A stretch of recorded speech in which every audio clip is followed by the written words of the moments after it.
untuk memastikan transfer informasi yang andal. Dalam lingkaran diplomatik, protokol ini mengacu pada aturan bicara dan perilaku yang telah dikodifikasi untuk memastikan komunikasi yang jelas melintas batas budaya atau bahasa. Aturan ini juga membantu interaksi diplomatik dan mengurangi area-area yang mungkin dapat membingungkan. Dengan menetapkan dan menggunakan protokol ini, seorang dapat memastikan komunikasi yang jelas dan tidak ambigu. Jadi komputer yang terhubung ke internet mentransfer informasi menggunakan protokol. Tanpa protokol ini, tidak mungkin ada jaringan komputer karena informasi yang dibuat dalam satu lingkungan komputer tidak dapat digunakan, dibagikan, ditransfer, atau dilihat oleh seorang yang menggunakan yang berbeda.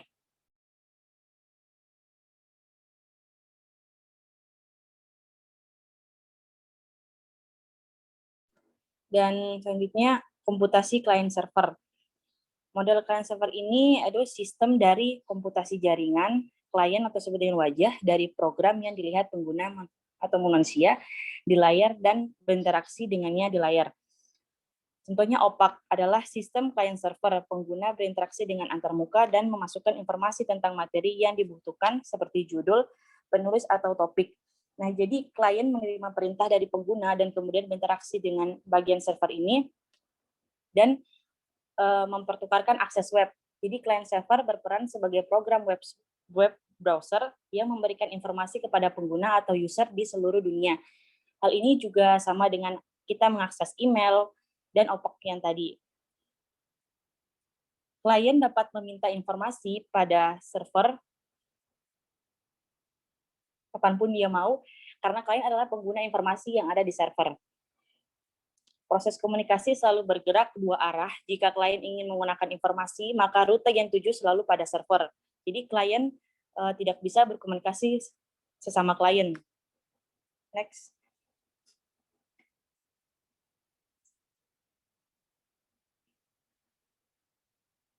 Bagi pentingnya ada keragaman komputer yang membentuk internet dan web, membuat model klien server ini satu-satunya yang layak, dan jutaan demi jutaan komputer pribadi dari berbagai produsen menggunakan berbagai program klien untuk mengakses internet.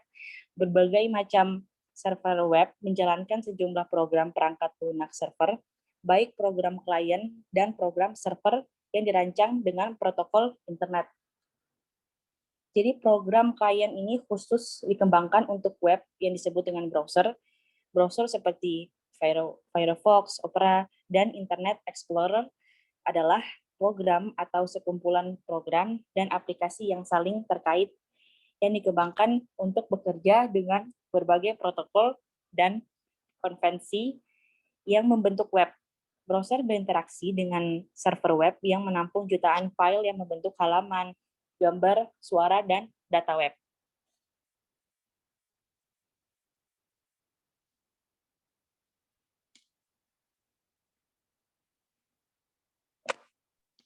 Ada protokol transfer.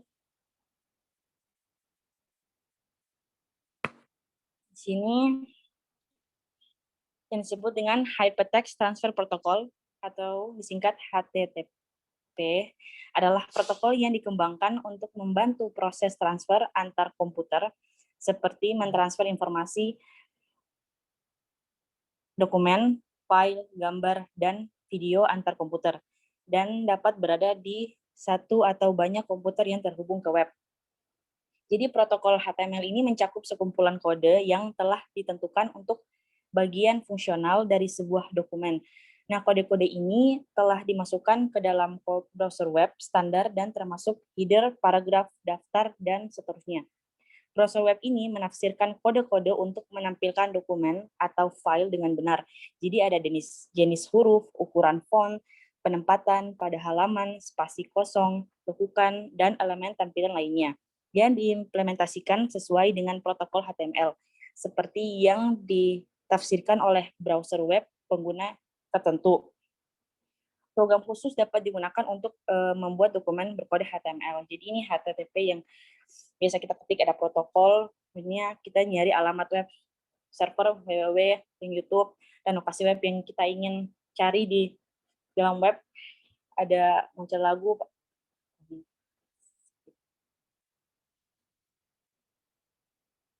Next. Akan jelaskan oleh Nabila. Kemudian ada URL, dia memiliki fungsi bagian dari URL yang berada di depan titik 2 menentukan jenis protokol akses. Misalnya URL dapat dimulai dengan HTTP yang menunjukkan bahwa sumber daya adalah file hypertext atau hypermedia dan akan diambil menggunakan protokol HTTP. Bagian dari URL setelah titik 2 diinterpretasikan dengan cara yang khusus untuk metode akses. Di Amerika Serikat, nama domain tingkat atas memiliki salah satu dari beberapa akhiran utama seperti edu, biz, org, com, gov, net, dan seterusnya.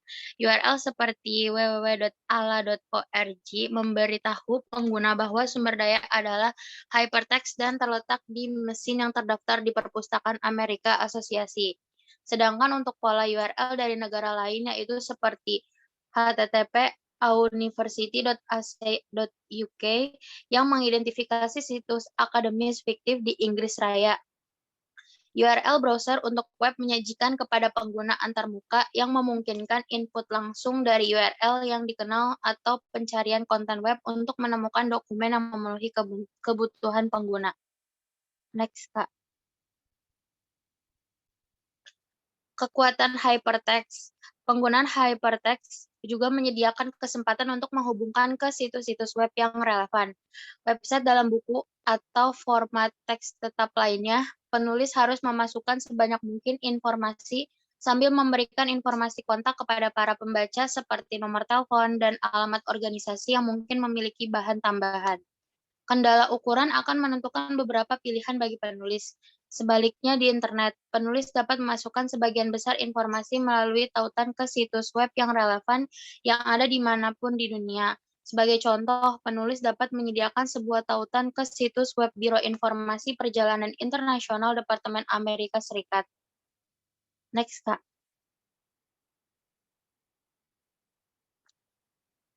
Stateful atau stateless versi HTTP yang umum yaitu 1.0 HTTP yang disebut sebagai protokol stateless karena setiap permintaan HTTP dapat membuka koneksi TCP yang baru, dapat memulai sesi, berinteraksi dengan server, mengisi permintaan, dan menutup koneksi TCP. Contoh URL, pada situs web internasional Herald Tribune memiliki cerita multi halaman. Halaman pertama cerita mungkin memiliki URL seperti contoh di bawah ini. Next, Kak. Protokol penting lainnya. Varian protokol HTTP biasa disebut Secure HTTP Transfer Protocol atau SHTTP. Kemudian ada meta tag, kategori khusus dari tag HTML yang disebut tag meta. Tag meta HTML adalah implementasi metadata web secara istilah yaitu data tentang data. Kemudian di luar HTML, HTML adalah bentuk khusus HTML yang dirancang untuk beroperasi melalui web. HTML menggunakan kumpulan tag markup yang telah ditentukan sebelumnya yang digabungkan ke dalam browser web. Next, Pak. Kemudian perkembangan masa depan. Pada keberhasilan sebuah protokol bergantung pada jumlah aplikasi seperti browser web. Pada tahun 1999, MP3 dikembangkan sebagai protokol baru untuk mengoperasi file audio digital untuk didistribusikan melalui web. iPod dari Apple Inc. adalah salah satu keberhasilan implementasi protokol MP3 dan juga untuk komunikasi Voice over Internet Protocol atau VoIP. Protokol ini memungkinkan percakapan suara biasa dilakukan melalui operator broadband internet daripada melalui saluran telepon tradisional atau sinyal telepon seluler. VoIP itu sendiri dibangun di atas protokol dan standar internet lainnya, termasuk TCP atau IP, sementara sesuai dengan standar ITU TH323 untuk mengirim suara dan video menggunakan internet. Next, Kak. Solusi internet. Kolom di majalah jumlah surat kabar mengidentifikasi situs yang membahas kebutuhan konsumen, kesehatan, perjalanan, hiburan, dan informasi. Namun, sebagian besar dari bantuan semacam itu terdapat di dalam internet itu sendiri. Untuk beralih ke internet, mendapatkan bantuan dalam memecahkan masalah internet, tetapi ini bisa menjadi strategi yang sangat efektif di bagian ini. Beberapa sistem yang tersedia secara luas untuk menavigasi internet dan web dijelaskan. Mesin pencari web seperti Google, Bing, dan Yahoo pencarian adalah beberapa sumber yang ditemukan orang di web. Next, Kak. Deskripsi sumber daya internet. Ada Pusat Perpustakaan Komputer Online (OCLC) dan Pusat Nasional untuk Aplikasi Superkomputasi atau NCSA. Kedua, kota asal OCLC di Dublin, Ohio. Ketiga, Dublin Core adalah sumber daya elektronik model deskripsi konten sederhana. Standar. Ini adalah standar pengambilan informasi yang dikenal di Amerika Serikat sebagai ANSI atau NISO. Z39.50/2003. Pengambilan informasi yaitu definisi layanan, aplikasi, dan spesifikasi protokol internasional sebagai ISO 23950 dan secara informal sebagai Z39.50. Z39.50 adalah kemajuan besar dalam pergerakan menuju kejelasan timbal balik dari sistem katalog yang berbeda. Kemudian ada meta search. Mesin meta search menggunakan berbagai protokol dan standar untuk melakukan pencariannya. Next, Kak. Kemudian sistem dan layanan penemuan skala web. Area sumber daya penemuan pengguna ini sangat baru dan beberapa sistem yang menawarkan penemuan skala web berada dalam kondisi pengembangan dan perubahan yang hampir konstan. Di antara layanan penemuan skala web adalah EBSCO Discovery Service, Ex Libris Primo Central, Seria Solution Summons, Inovatif, Antarmuka, Encore, Sinergi, dan WordCat lokal. Baik Ex Libris dan Serial Solution telah memasukkan mesin pencarian federasi mereka ke dalam sistem penemuan skala web baru, baik sebagai add-on atau sebagai komponen integral. Next, Kak. Masa depan dan standarisasi ada Riak Teknologi, yaitu langkah pertama dalam memberikan informasi katalog lengkap di setiap titik akses. Manfaat dari teknologi ini sebagai referensi yang sangat besar. Kartu yang diformat secara konsisten dengan lebih baik banyak informasi di setiap titik akses menghemat waktu dan energi pustakawan referensi dengan setiap pengguna katalog. Kedua, ada Orpan Teknologi. Sebagian besar inovasi teknologi memiliki satu dari dua hubungan dengan perangkat keras dan perangkat lunak generasi sebelumnya. Hubungan tersebut dapat menjadi salah satu kompatibilitas ke belakang di mana teknologi baru mengakomodasi yang lama. Misalnya, drive CD-ROM yang lebih baru biasanya memutar CD-ROM yang dikompilasi di bawah standar yang lebih lama. Ketiga, ada pengarsipan elektronik, yang pada dasarnya itu sebuah oksimoron. Data tetap ada dalam arti fisik pada disk yang tidak rusak atau CD-ROM yang diawetkan dengan sempurna tidak berarti bahwa data telah diarsipkan. Jika data hanya ada pada satu media dan jika mesin terakhir untuk membaca format tertentu telah rusak dan tidak dapat diperbaiki, keberadaan media fisik tidak sama dengan pelestarian. Next, Kak.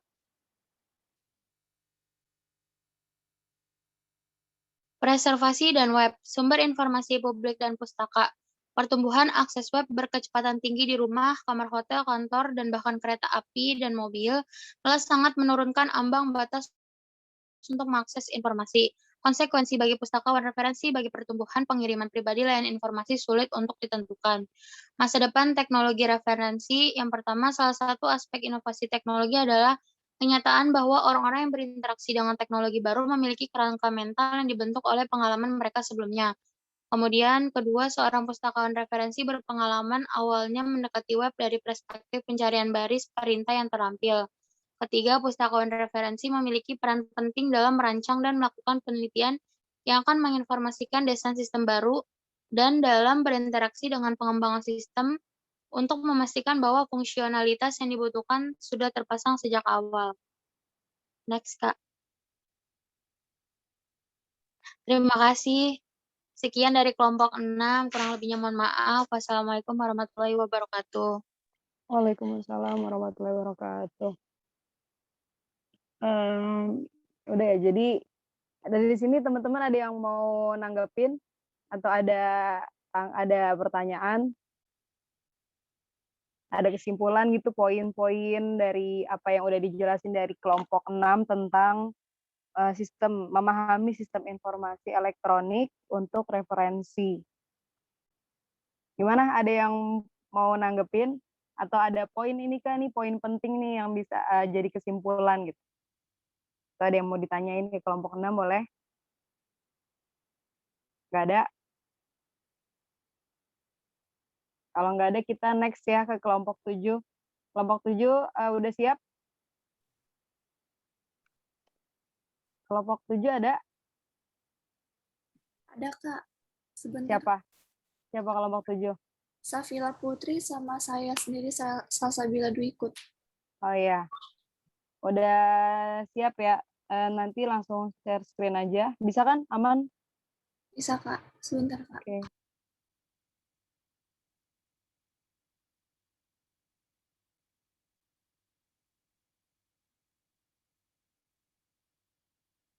Siapa yang suaranya nggak ada? Safila ya? Itu kelompok 7.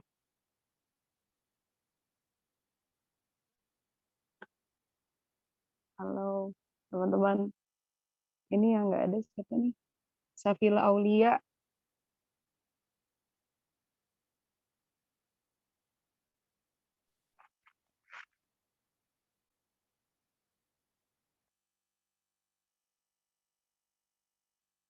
Tes.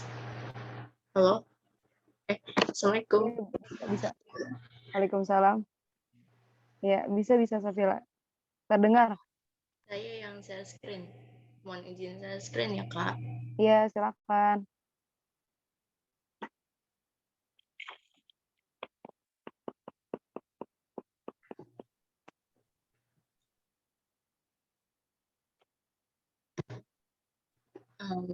Baik.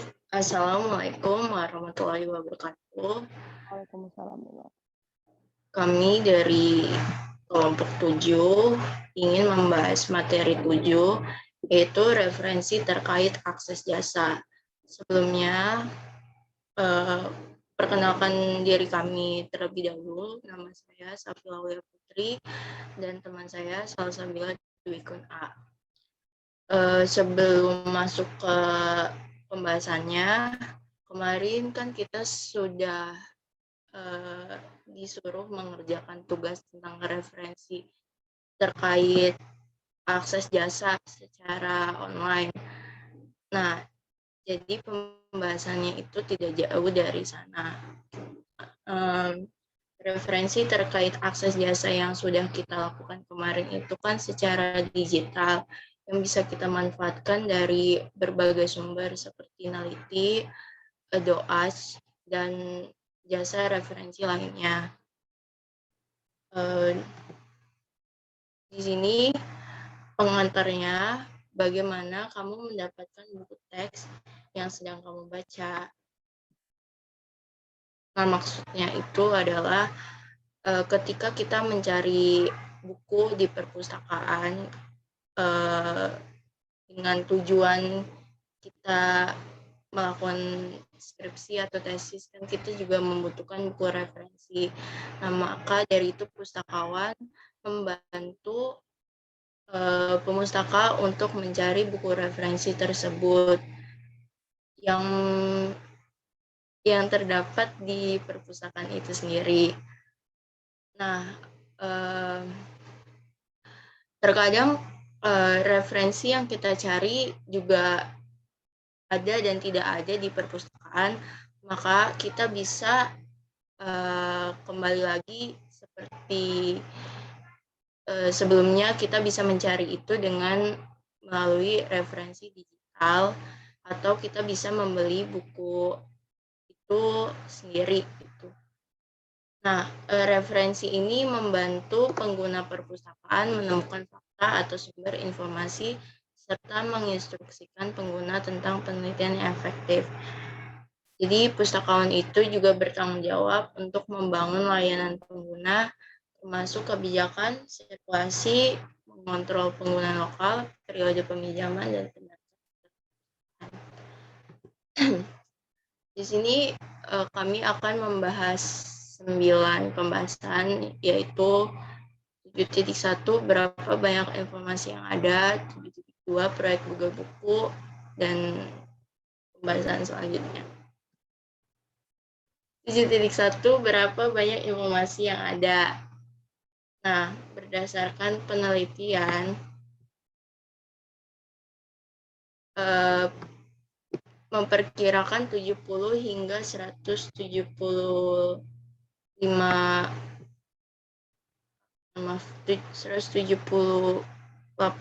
buku unik ada di seluruh dunia dengan menghitung banyak salinan dari semua judul unik. Jadi buku itu setiap tahunnya itu diterbitkan secara secara teratur gitu. Semua judul unik lebih dari 4 miliar, bahkan lebih dari 70% tidak dicetak di toko buku. Informasi lebih dari 300 judul buku diterbitkan setiap tahun, termasuk serial lama yang sekarang diberhentikan, yang mencakup yang diminta oleh peneliti tetapi secara kolektif dipegang oleh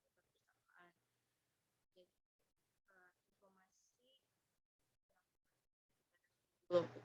Buku itu diterbitkan, termasuk serial lama yang diberhentikan itu serial yang udah kadaluarsa, maksudnya kayak ya udah nggak tercantum gitu. Terus makanya dari situ perpustakaan mengambil buku itu sebagai kolektif angka gitu. 7.2 ada proyek Google Buku. Proyek perpustakaan Google Print secara resmi dimulai pada tahun 2004 dengan mengumumkan bahwa akan mendigitalkan koleksi dari 5 perpustakaan utama, yaitu Harvard, New York Public, Oxford, Stanford, dan Universitas Michigan yang mencakup lebih dari 15 juta volume. Sejak saat itu, banyak perpustakaan lain termasuk perpustakaan internasional telah bergabung dalam proyek ini. Jadi, proyek Google Buku ini juga membantu pemustaka untuk mencari referensi secara digital. Walaupun proyek Google Buku atau Google Playbook ini terkadang ada yang berbayar dan gratis, maka bisa menjadikan itu referensi buku gitu. Tapi ya balik lagi, kekurangannya itu ada yang berbayar. 7.3 ada prinsip taruh panjang. Konsumen juga membutuhkan layanan karena katalog menelusuri daftar judul yang tersedia. Berikut adalah prinsip-prinsip menurut Chris Anderson. 1. Buat semuanya tersedia. 2. Menurunkan setengah harga sekarang. 3. Membantu pengguna menemukannya. Terus ada interlibrary loan atau ILL, itu pinjaman antar perpustakaan atau ILL yang mencakup proses pinjaman buku atau media yang mampu berbagi koleksi. Sekelompok perpustakaan berbagi akses melalui sistem pulsa dan penggunanya untuk meminjamkan langsung pada peminjam yang berafiliasi dengan kelompok perpustakaan. 7.4 ada statistik ILL atau contoh. ILL sendiri tadi itu adalah pinjaman antar perpustakaan. Menurut Asosiasi Perpustakaan Penelitian tahun 2008, pinjaman ILL berjumlah 3.511.075. Pinjaman OCL-CLL berjumlah 10,3 juta pada tahun 2019. National Library of Medicine Deutschland melaporkan 1,1 1,9 juta transaksi pada tahun 2008.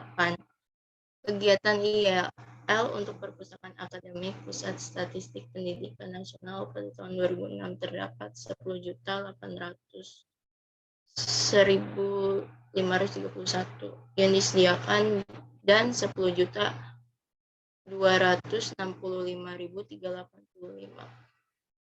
menerima permintaan. 7.5 ada sistem manajemen IEL, yaitu ada WordCat dari OCLC Resource Sharing Line, 2 ILL ILIAT, 3 relasi internasional, 4 ada software Autographic Agent Resource Sharing, 5 VDX, 6 CRC DINIP. Selanjutnya akan dijelaskan oleh teman saya, Salsabila. Selanjutnya, 7.6 hal-hal yang tidak dilakukan katalog online dengan baik. Pertama, pencarian apapun selain item yang diketahui. Kedua, hampir semua hal selain buku. Ketiga, pengelompokan hasil secara logis. Keempat, penjelajahan segi. Kelima, peringkat relevansi. Keenam, pencarian site-wise atau saran perluasan pencarian dan target pencarian. Next. Di 7.7 inovasi OCLC. Sejumlah peningkatan penghematan waktu telah ditambahkan ke layanan berbagai sumber daya OCLC, yaitu peminjaman langsung dari database First Search, opsi peminjaman tanpa perantara, manajemen biaya ILL, IAD atau IFM, WordCat, berbagai sumber daya, kemitraan Atlas ILLI, organisasi internasional untuk standarisasi atau ISO, organisasi standar informasi nasional atau NISO, dan Circulation Interchange Protocol atau NCIP. Terdapat penggabungan LLG, tautan temukan di perpustakaan, Google Buku untuk ditautkan dengan mudah ke perpustakaan terdekat untuk menemukan buku. Terdapat WordCat, layanan beban batch kepemilikan serial. Fredwell Downey VDX Partnership sekarang menjadi navigator FDX atau WordCat lokal. Next. Di 7.8 terdapat organisasi untuk standar pengembangan yang terdiri dari NISO, Organisasi Standar Informasi Nasional, dan ISO, Organisasi Internasional untuk Standarisasi.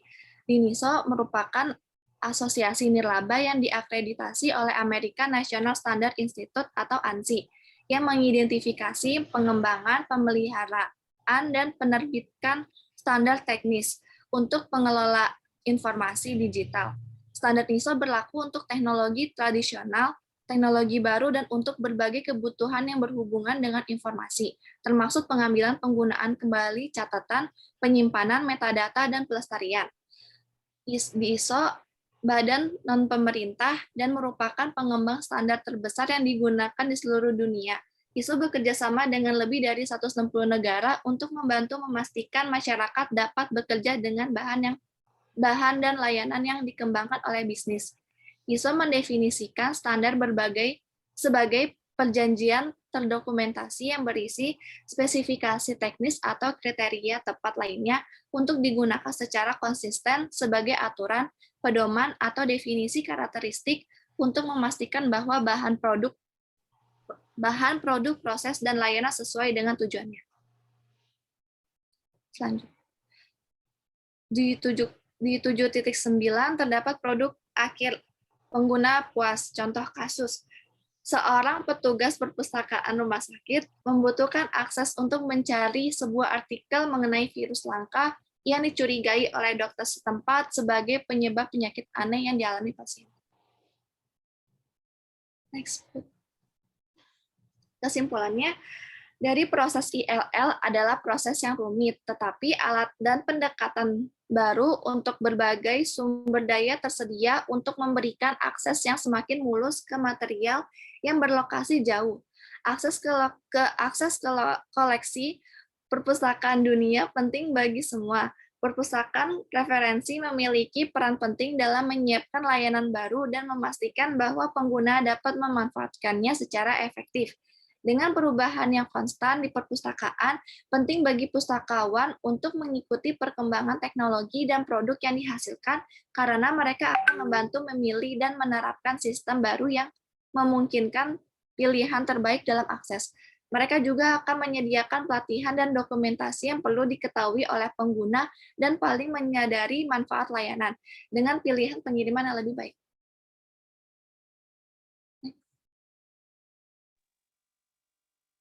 Sekian presentasi dari kelompok kami, kurang lebihnya mohon maaf. Wassalamualaikum warahmatullahi wabarakatuh.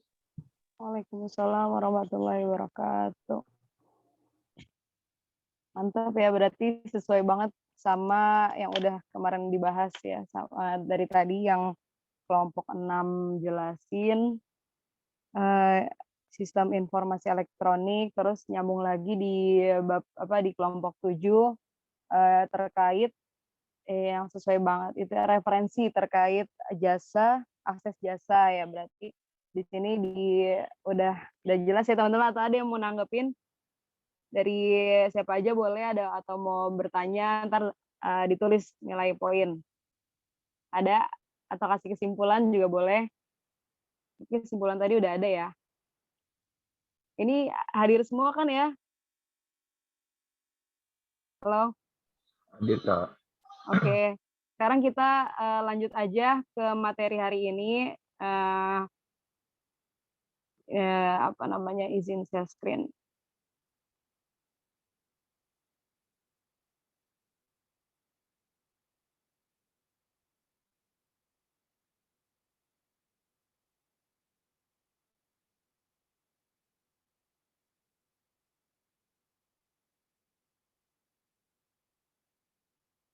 Oke, bismillahirrahmanirrahim. Dimulai aja ya. Di sini kita sambil ini aja, sama-sama sambil belajar. Cuman di sini kakak mau nyampein sedikit yang udah dijelasin Bu Indah, mau sampein gitu. Hari ini materi kita ada jenis-jenis pelayanan referensi dan informasi. Sebelumnya, mari sama-sama kita baca dengan bacaan Al-Basmalah. Bismillahirrahmanirrahim. Di sini jenis-jenis layanan referensi dan informasi. Jenis-jenis layanan referensi, di sini ada referensi digital, ada informasi dan layanan rujukan, kemudian ada penyebaran informasi terseleksi, ada penasihat pembaca, kemudian ada peminjaman antar perpustakaan, kerjasama, kemas ulang informasi, layanan database. Teman-teman, nanti kalau ada yang mau nanggepin di pertengahan, silakan aja kalau ada yang salah ya. Yang pertama tadi ada referensi digital. Referensi digital ini, digital atau virtual ini, pasti kita udah sering dengar lah ya, maksudnya memang dari eranya memang semuanya sekarang udah serba digital. Nah, dari referensi digital juga, dari perpustakaan juga sendiri udah ada yang namanya referensi digital ini. Untuk apa? Nah, di sini bantuan referensi jarak jauh yang disediakan untuk para pengguna. Pengguna di sini bisa untuk yang dimana itu berada di luar Jawa. Misalkan kalau dari zaman dulu yang mungkin nggak secanggih yang ada di pusat kota gitu kan. Nah, dengan adanya referensi digital ini, maka akan memudahkan gitu untuk yang memiliki keterbatasan akses gitu, yang di luar Jawa atau di mana gitu, yang nggak bisa misalkan di perpusnas gitu kan, nggak mungkin kan jauh-jauh dari luar Jawa terus datang gitu. Tapi dengan adanya referensi digital, maka dari jarak jauh pun bisa diakses. Gitu. Nah, layanan referensi yang diprakarsai secara elektronik sering terjadi pada waktu yang sebenarnya, di mana pengguna menggunakan komputer atau teknologi internet lainnya untuk berkomunikasi dengan staf referensi tanpa secara fisik hadir. Nah, itu dia ya, jadi nggak perlu lagi datang, tapi udah ada yang namanya referensi digital. Contohnya itu seperti kamus virtual, ensiklopedia online, e-book, e-paper, dan lain-lain. Nah, selanjutnya ini ada informasi layanan rujukan. Ini di sini maksudnya yaitu pustakawan referensi harus dapat mengidentifikasi sumber-sumber informasi yang ada di luar perpustakaannya untuk memenuhi kebutuhan informasi para penggunanya. Nah, pustakawan harus dapat melokalisir keberadaan informasi tertentu yang dibutuhkan pengguna. Maksud dari pustakawan harus dapat melokalisir keberadaan informasi tertentu yang dibutuhkan pengguna ini. Maksud melokalisir ini menentukan lokasi atau area di mana sumber itu tersedia. Misalnya jurnal internasional itu aksesnya di mana aja nih gitu. Misalkan kalau buku sekolah elektronik itu lokalisirnya bisa di repositori Kemdikbud dan sebagainya. Contohnya itu bisa dari jadi kita informasi layanan rujukan ini bisa di sumber-sumbernya itu bisa disesuaikan gitu. Misalkan kalau dari para guru-guru atau anak-anak SD itu bisa cari informasi layanan rujukannya itu di situs website portal rumah belajar itu belajar.kemdikbud.go.id itu bisa cari di situ layanan rujukannya itu. Terus fungsi layanan ini adalah mempertemukan pengguna dengan informasi yang dibutuhkan dari luar. Kemudian ada penyebaran informasi terseleksi atau SDI, Select Dissemination Information gitu lah. Nah, ini merupakan layanan informasi terpilih yang diolah dan disajikan kepada pengguna sesuai dengan bidang ilmu dan minatnya masing-masing. Nah, di sini SDI ini, penyebaran informasi terseleksi ini yang tersedia itu jadi dengan bidang atau dengan bidang ilmu atau minat masing-masing gitu. Jadi contohnya jurnal tentang keorganisasian kepustakawanan di di prodi IP gitu. Terus informasi yang terseleksi dari suatu topik, contohnya kumpulan abstrak khusus mengenai HIV gitu. Nah, di sini perpustakaan perguruan tinggi ini ya tadi contohnya pustakawan dapat menyediakan informasi terbaru dan terpilih untuk tiap-tiap jurusan sehingga para dosen dapat mengikuti perkembangan informasi terbaru yang tersedia di perpustakaan. Nah, layanan ini juga bisa menjadi sarana promosi yang sangat tepat gitu. Terus nah untuk ini link ini nanti akan dijelaskan lebih lanjut sama Bu Indah.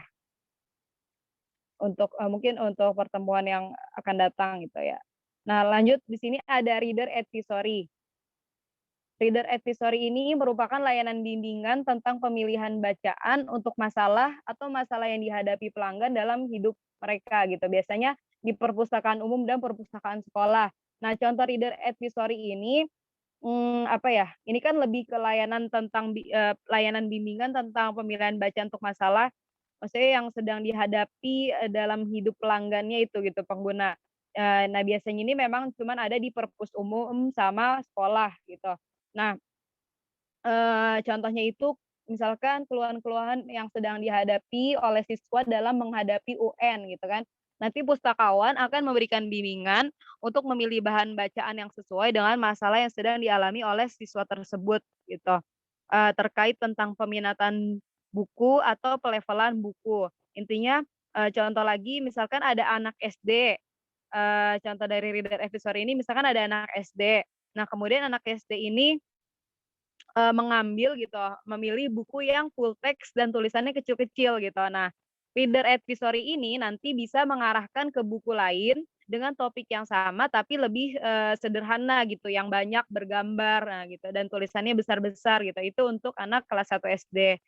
Contoh lagi misalnya kalau dari guru-gurunya misalkan mau cari teacher e-resources gitu kan untuk bikin RPP atau rencana pembelajaran gitu. Nah, itu nanti bisa dikasih referensi untuk teacher e-resources terkait kurikulum tertentu gitu. Nah, selanjutnya ada pendidikan pengguna. Pendidikan pengguna ini lebih ke user education gitu. Misalnya ada pendidikan pengguna itu ya udah bimbingan untuk penggunanya gitu. Ada orientasi perpustakaan, terus penyuluhan perpustakaan, terus ada pengajaran perpustakaan, bibliographic instruction gitu ya. dan lain sebagainya. Itu intinya di sini ngebahas bagaimana pendidikan untuk penggunanya gitu, bimbingan penggunaan gitu. Penggunaan di sini maksudnya di sini bisa lebih ke kayak ini literasi informasi dan media atau LIM. Di sini udah pada belajar LIM kan ya? Sudah, Kak. Udah ya. Nah itu di situ LIM itu kan kita kan diajarin tuh gimana cara strategi penelusuran, cara meringkas gitu, cara menghindari dari plagiarisme, terus cara menentukan topik, melebarkan atau mempersempit topik gitu. Nah, itu tuh ataupun bisa dari langkah-langkah Big Six gitu, tahapan literasi informasi. Nah, di sini pendidikan pengguna jelas ya dari pendidikan pengguna ini ya. Maksudnya udah ya intinya ini untuk, apa ya, penyuluhan gitu, bimbingan kepada penggunanya gitu. Selanjutnya ada kerjasama antar perpustakaan atau interlibrary role. Nah, ini salah satu bentuk layanan informasi, adalah mengadakan hubungan kerjasama dengan perpustakaan atau pusat informasi lain dalam memenuhi kebutuhan informasi penggunanya gitu. Kerjasama dapat dilakukan secara formal berupa konsorsium, forum perpustakaan, maupun kerjasama non formal, sehingga ketika kebutuhan pengguna tidak dapat dilayani di perpustakaan sendiri, maka pustakawan referensi dapat mencarikan dari perpustakaan lain yang bekerja sama gitu. Nih contohnya di sini maksudnya ini adanya kerjasama antar perpustakaan itu untuk bertukar koleksi melalui database bersama gitu. Misalkan nanti nanti belajar yang namanya sistem sebentar.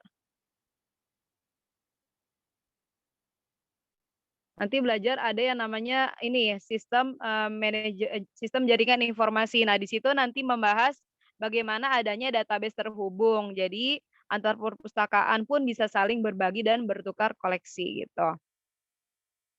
Ini ya, dari Rulyah 2010, di sini dikutip ada perpustakaan di luar negeri, layanan ini bukan merupakan sesuatu yang baru, tapi pada perpustakaan perguruan tinggi di Indonesia hal ini masih menjadi perdebatan.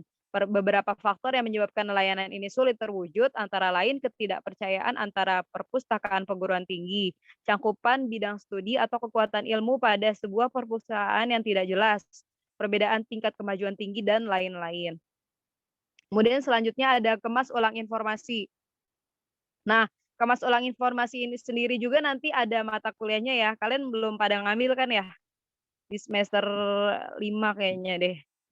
Nah, di sini keberagaman, maksud kemas ulang informasi keberagaman dikutip dari Wulandari 2007, keberagaman jenis informasi yang dapat diperoleh baik dari media cetak maupun online, memberikan ini apa nih chat? Ada chat ya?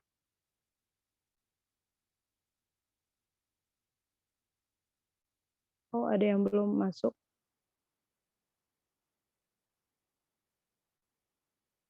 Nah, di sini kemas ulang informasi ini keberagaman jenis informasi yang dapat diperoleh baik dari media cetak maupun online, memberikan pilihan yang luas terhadap informasi khususnya para praktisi dan pengusaha, memberikan peluang bagi para pustakawan untuk menyediakan layanan paket informasi yang telah diolah atau dikemas ulang sesuai dengan kebutuhan pemesanannya. Dikutip dari Wulandari 2007. Nah, maksud kemas ulang informasi ini di mana jadi ada informasi yang mungkin udah apa ya, kurang menarik gitu atau kurang terlihat gitu. Nah, nanti dari si pustakawan ini bisa nih mengemas gitu, mengemas ulang informasi ini menjadi media elektronik gitu, misalkan, mau dijadiin video biar unik gitu kan, atau jadiin poster gitu. Jadi lebih mudah dibaca gitu, lebih mudah difahami oleh penggunanya gitu, itu maksudnya. Jadi bisa dikemas-kemas ulang gitu, meskipun yang tadinya nggak menarik lah gitu full text gitu,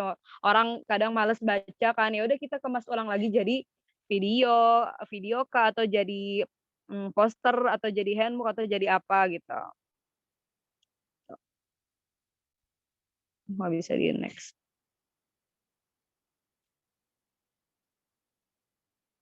Nah, selanjutnya ada layanan database atau database searches. Nah, di sini layanan referensi juga mencangkup layanan database, baik database yang tersedia dalam bentuk CD-ROM atau online gitu. Pasti kalian udah sering lah ya, database udah paham gitu. Layanan ini tercangkup dalam layanan referensi karena ketika pengguna ingin mencari informasi tertentu dari database, dibutuhkan seorang pustakawan yang dapat menjelaskan cara penggunaan database, hierarki subjek, cakupan sebuah subjek, nah dapat memberikan alternatif judul lain jika yang dibutuhkan pengguna tidak ditemukan pada database yang dimiliki, dan kemampuan tersebut telah dimiliki oleh pustakawan referensi yang dengan baik gitu. Pasti udah nggak asing lagi lah ya, maksudnya kalau untuk layanan database ini, jadi tiap-tiap tiap-tiap mmm, tiap-tiap tadi hampir sama kayak, ini kerjasama antar perpustakaan tadi gitu. Cuman ini pasti dari database itu udah tersedia gitu, baik itu dari bentuk CD-ROM ataupun dari, yang udah terpasang gitu online. Nah, selanjutnya masuk ke jenis-jenis pertanyaan referensi. Nah, di sini ini perhatiin ya, karena ini nanti ada, tugas praktikum. Nah, ini bahannya gitu. Ini ada jenis-jenis pertanyaan referensi. Yang pertama, ada ready reference queries, RR. Nah, ready reference queries ini pertanyaan yang dapat dijawab secara cepat dengan melakukan konsultasi atau menggunakan satu atau dua alat bantu. Nah, jadi untuk, singkatnya ya dari, oh ini poin-poinnya dulu, ada kriterianya itu mencari fakta atau sederhana, biasanya tidak melibatkan unsur penelitian.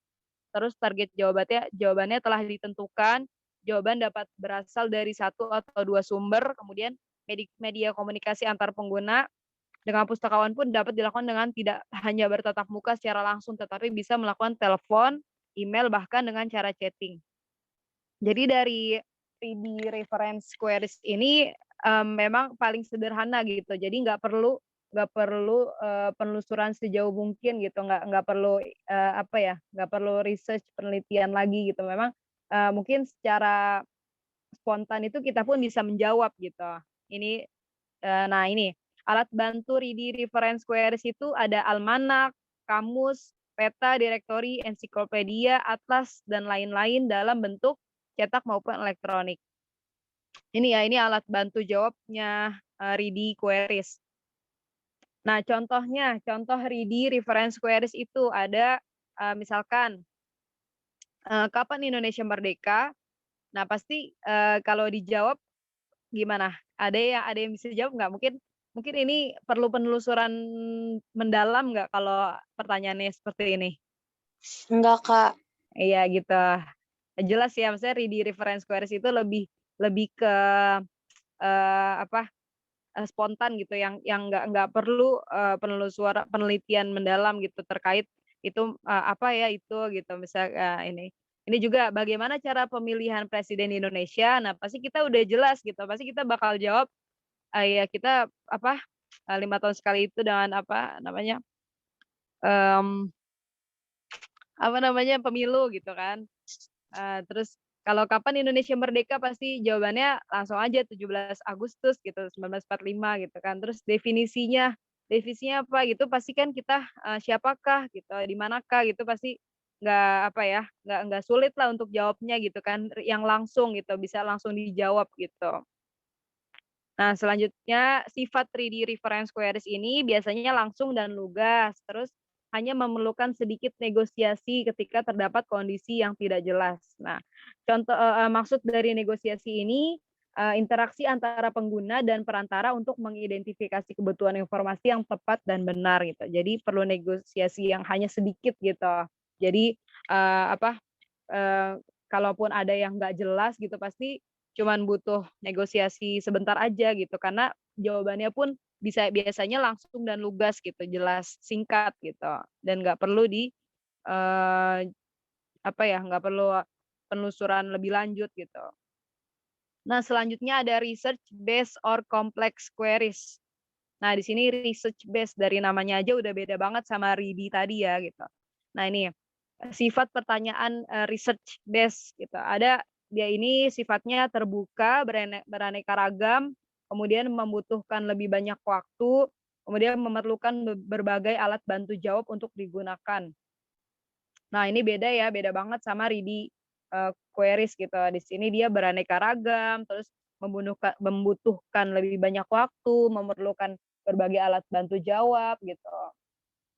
Nah, alat bantu jawab research based queries ini ada jurnal, majalah, buku, ensiklopedia, dokumen pemerintah, tesis dan lain-lain dalam bentuk tercetak ataupun elektronik. Nah, contoh dari research based question ini misalkan bagaimana dampak wabah corona terhadap perekonomian masyarakat Indonesia? Nah, kalau dari pertanyaan ini pun ada yang bisa langsung jawab nggak? Misalkan atau ini perlu penelusuran kan pastinya gitu. Kita nggak akan asal jawab gitu karena kan ini ada penelitiannya dulu lah, maksudnya ada kita pasti ngumpulin data-data dulu gitu kan.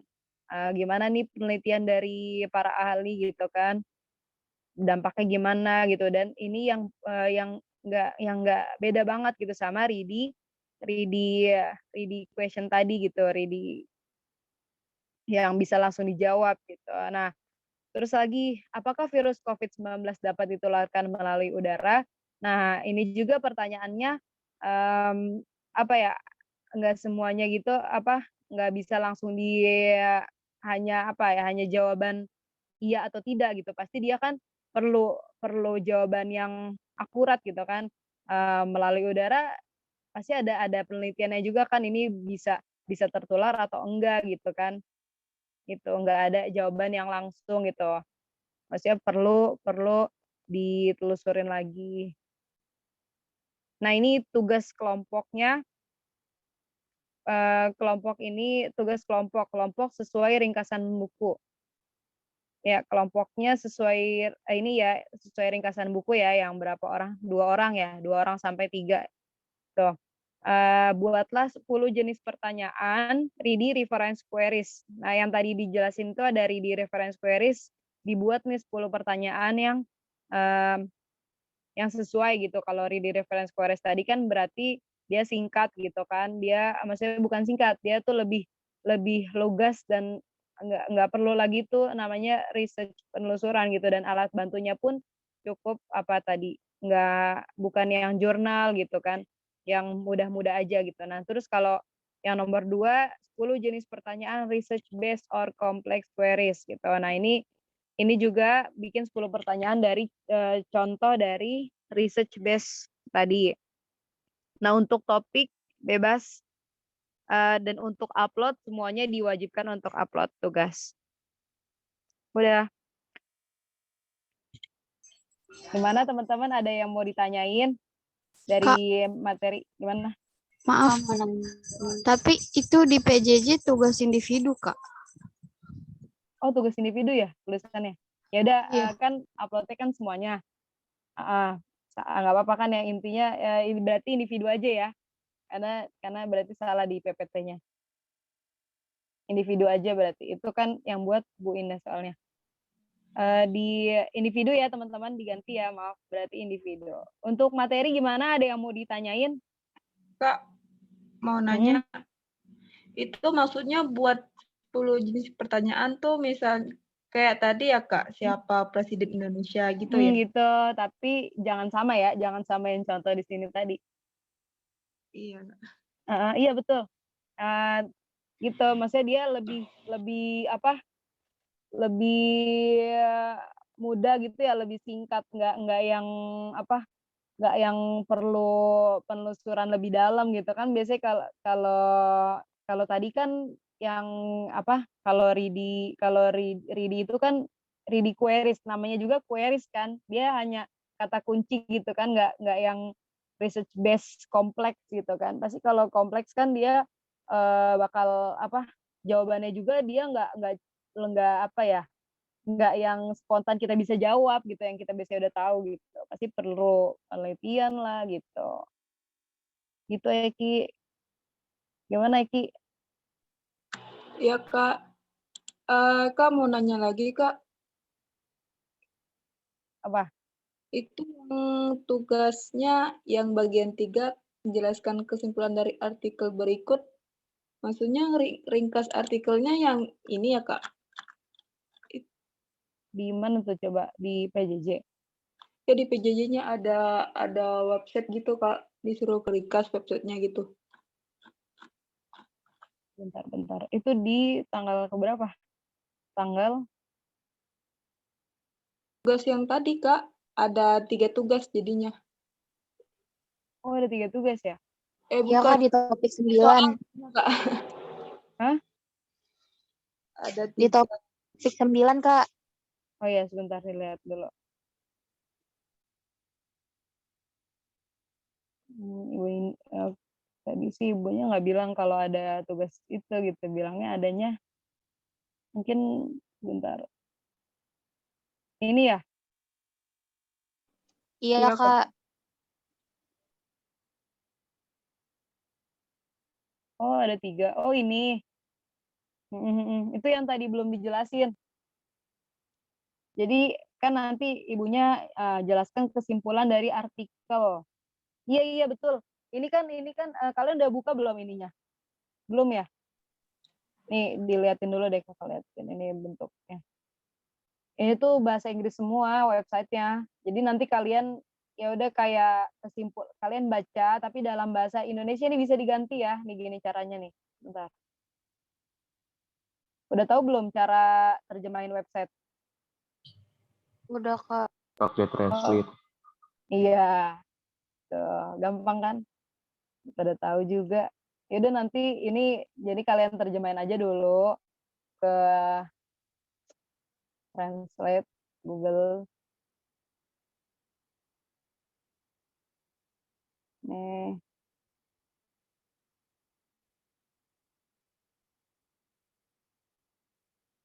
Nah, ini kan nih kayak gini nih websitenya. Kelihatan kan ya? Kelihatan Kak. Nih nanti ini kan di sini kemarin juga sih ibunya bilang ini nanti dijelasin sama ibunya. Jadi kalian coba dulu gitu. Ntar dikasih apa ya jelasan lebih lanjut gitu. Yang penting kalian baca dulu, coba baca, terus nanti bikin kesimpulan gitu dari kalian yang kalian dapetin dari isi website ini. Ini kan udah dijelasin nih ada misalkan apa nih prinsip dan implementasi gitu. Kalian baca aja dulu paham kalian, nanti kalian bikin kesimpulan gitu. Kesimpulannya aja. Ini kan ibunya bilang jelaskan kesimpulan kan. Ya udah cukup kesimpulannya aja dari website itu. Bisa dipahamin ya? Bisa Ada Kak. lagi. Nah, udah itu aja sih paling. Kalau untuk tugas ini gimana? Tugas ready. Udah paham ya, gampang kan? Ready research ini, question. Nyarinya bebas kok topiknya. Kalian mau tentang COVID atau mau tentang apalah, itu boleh. Pokoknya yang sesuai sama ready atau dia research base gitu. Tuh. Udah. Ini tugasnya dikumpulkan maksimal 15 April. Upload individu ya. Tuh, udah. Udah nggak ada yang mau bertanya lagi? Kalau udah kita ini aja. Kita akhiri ya session. Ada yang mau ditanyain nggak sampai sini? Kak, maaf mau tanya. Untuk Pak yang Devi. PPT presentasi kelompok itu bisa diupload dari sekarang apa uploadnya pas mau presentasi, Kak? Kalau udah nggak apa-apa boleh. Kalau udah selesai. Ini Devi kelompok berapa? Kelompok 10, Kak. Nggak apa-apa diupload aja. Oke, Udah makasih, selesai Kak. memang. Ya, boleh. Siapa lagi ada yang mau ditanyain? Untuk materi hari ini gimana? Ada yang bingung nggak? Soalnya kakak juga sambil belajar lagi ya. Di sini kan sama-sama sambil belajar gitu. Ini baru inget-inget lagi juga gitu kan. Gimana? Udah nggak ada ya? Ini Tidak. ketua kelas. Tidak. Belum ada, Kak. Belum ada ya. Nah, kalau ada yang mau ditanyain boleh ini aja tanya via chat aja ya. Chat Japri aja. Kadang nggak lihat grup. Oke, udah sekian. kita baca dengan bacaan alhamdulillahirabbil Terima kasih teman-teman atas partisipasinya. Oh ya, sebentar. Ini ada 49 dikurang 2, ada 2. Berarti 47 orang ya. Ada 47. Sebentar ya, mau di ini dulu, dilihat dulu. Jangan keluar dulu.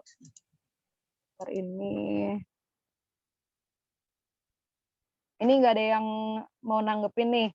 Ntar kakak masukin poin nih. Ada yang mau nanggepin nggak? Nanggepin apa gitu? Nggak ada nih. Ya udah, nggak apa-apa. Lanjut lagi. Satu.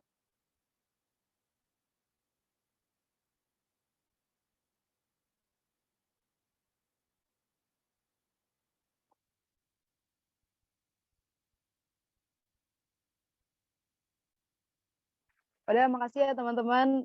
Sekian. Wassalamualaikum warahmatullahi wabarakatuh. Silakan lah ya. Waalaikumsalam warahmatullahi wabarakatuh. Terima kasih Kak Budia. Iya.